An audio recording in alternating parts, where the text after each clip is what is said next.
Macam kenal lah tu. Amoy. Nanti tunggu atas kejap Amoy. Kejap. I nak cakap dengan you. Kejap. Kejap. Cepatlah weh. Amoy. You siapa? Yang tahu je tahu lah. You I nak interview dia kejap. You duduk sana kejap Boleh. Okay. Weh, siapa? Nama apa? Nama apa?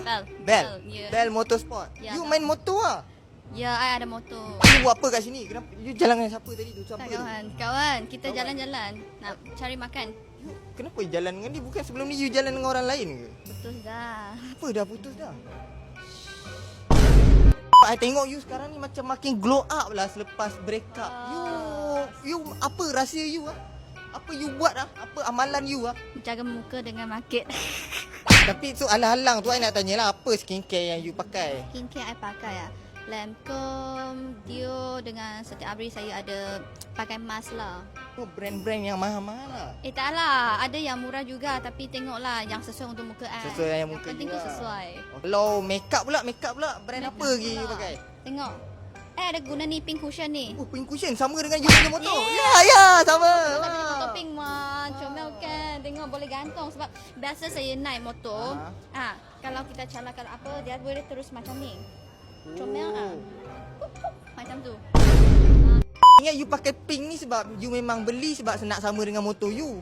Bukan, Skitty Pink ni brand saya memang dah guna lama dah. I memang apa produk I pun ada guna, pernah guna. Banyak lagi. You nak tak? I boleh belanja you. You nak bagi kat I? You nak bagi I pakai lah. Ini siapa beli untuk you ah? Mestilah sendiri. Takkan lagi ada siapa boleh bagi I. Kesian lah you, kesian lah. Tak kesian. Kita wanita kuat.